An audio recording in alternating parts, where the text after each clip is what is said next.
Hi friends, welcome back. We have started our journey into digital electronics. We have seen some basic Boolean operations and then derived Boolean operations, and later we tried how to work with these Boolean operations electronically. That means we have created digital gates, NOT gate, AND gate, OR gate, NAND gate, NOR gate. Same way we can extend to XOR gate, XNOR gate, and so on. Now let's get into more complicated world of Boolean. That's where we need some extra work to do, and that extra things are some rules required to simplify our lives while working with more complicated digital systems. So these rules are defined under the heading of Boolean algebra. So let us just check one by one what Boolean algebra is going to talk about. So as we defined, there is a NOT gate which has got a single input. That's a symbol of a NOT gate. And if A is 0, output A bar is 1. If A is 1, output A bar is 0. This is a truth table for AND gate, and that's a symbol for AND gate. And the functioning of AND gate is the output is going to be 1 only when both inputs are 1. If any of the inputs or both inputs are 0, output is going to be 0. That's a truth table for OR gate, OR operation, and that's a symbol for OR gate. And the functioning of OR gate is the output is going to be low only when both inputs are low. If any one input or both inputs are high, definitely the output is going to be high. That is one way of looking at the Boolean world. The other way of looking is just let's divide this into two parts and see what this talks about.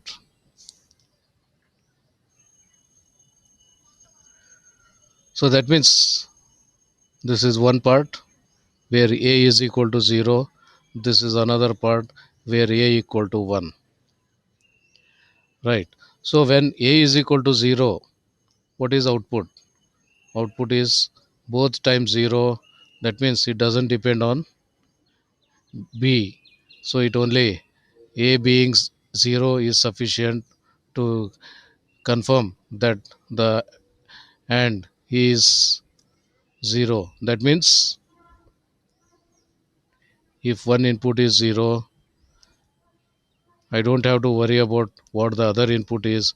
I can declare with 100% surety that the output will be 0. That's what I am seeing here. So if A is 0, then I can surely say that the output of AND gate is going to be 0. Whether B is 0 or whether B is 1 doesn't make any difference. Done? Okay. Now what would happen if A is equal to 1?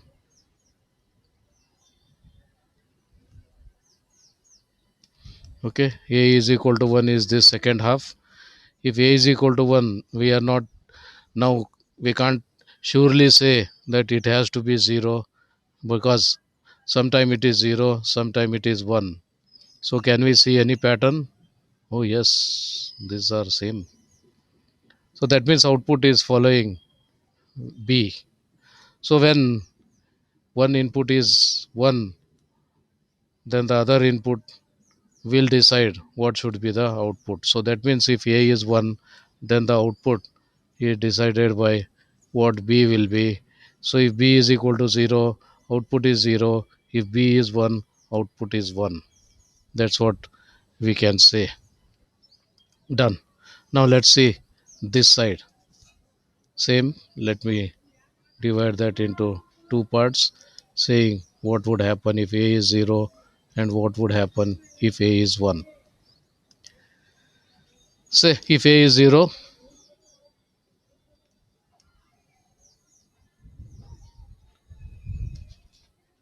if a is 0, what is it? No, it's not this format, but yes, similar to this it is looking. So b is 0, output is 0, b is 1, output is 1. That means if one input is 0, the output is same as the other input. And what would happen if a is 1? What would happen if a is 1? That is the second part of this. And you see that whether b is 0 or 1, output is going to be 1. So similar to this. So whether b is 0 or 1, output is going to be 1. So this is going to simplify our actions. So if we know one of the inputs, then we can simplify our output. Instead of working with this big four line truth table, you can convert that into a single value. That means when you are talking about AND gate, and if one input is 0, nothing to worry about other input, just declare output is 0. If one input is 1, then just declare that output is same as the other input. So just these two will be always same with a OR gate. When one input is 0, then the output is same as the other input. Whereas if one input is 1, then you don't have to worry about what happens with other input. Just declare output is going to be 1. So in these two cases,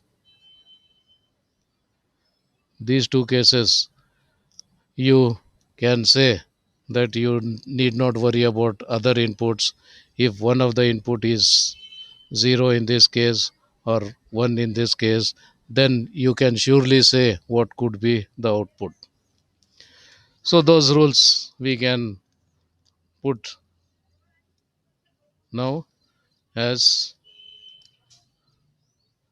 0 and anything will be always 0. 1 or anything is always 1. These two. Then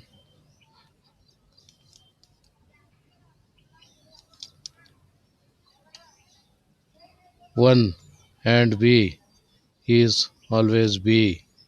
0 or b is always b.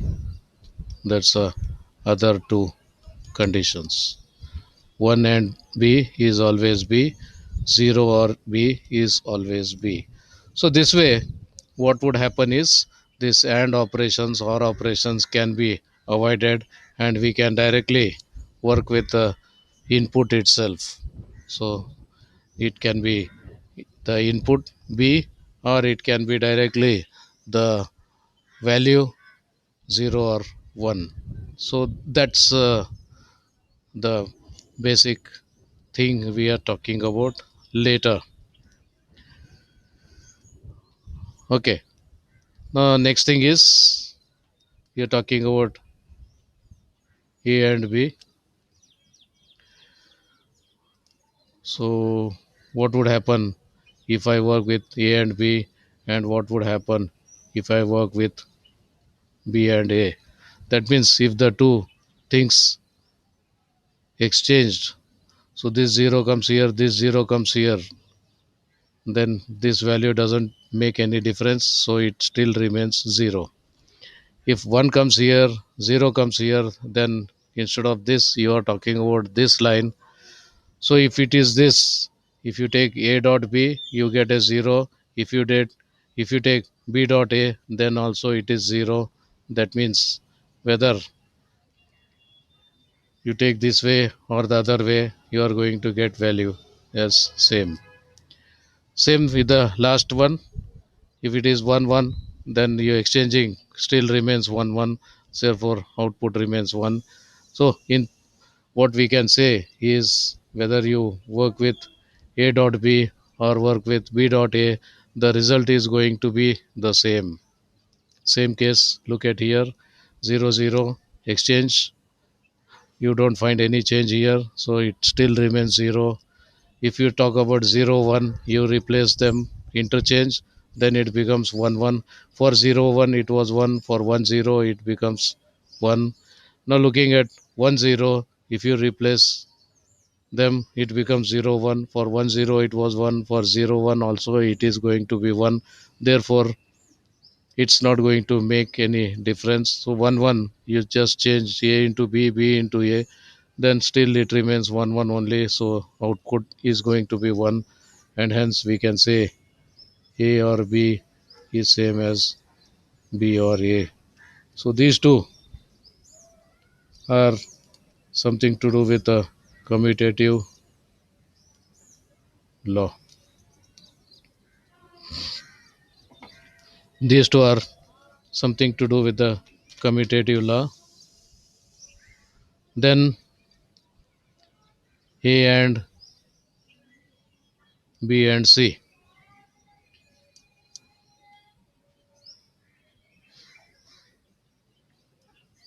A and b and c, that is same as a and b and c,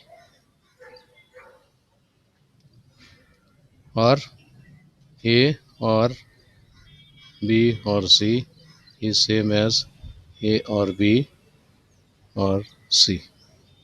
What are we talking is, so first perform operations on b and c, the result is performed with a, whereas here first a and b are used to perform an operation, the result is used to perform with c. Same case here, and in both cases the results will be equal. That's called associative law. Then we have a and b or c, this is same as a and b or a and c. So it's just like our normal algebra. So a into b plus c is a into b plus a into c, similar thing, but only confusing will be here because this doesn't fit immediately to our normal algebra. A or b and c is same as a or b and a or c. So this is called distributive law. And most important law we have is through a theorem called De Morgan's theorem. This is a wonderful thing which connects between and or operations. So that means if we have and operation and then perform not, so this is what we are saying, a and b not of it. So that means first perform a and b, the result is complemented. It is same as complement each a and b separately and then perform an or operation. A and b complement is same as a complement or b complement. Same way a or b complement is same as a complement and b complement. So these are a few important things we need to remember whenever we are going for a bigger logic design. So instead of working with a bigger version, if we can simplify it and get the same results, yes, definitely we will encourage such a thing. If with a smaller circuitry, if you can get same result, then instead of working with a bigger circuit, it's always preferred to work with a smaller circuit. And that's what we call simplification of boolean logic or boolean expression simplification. That's what we see in our forthcoming sessions. So till then, take care, see you, bye.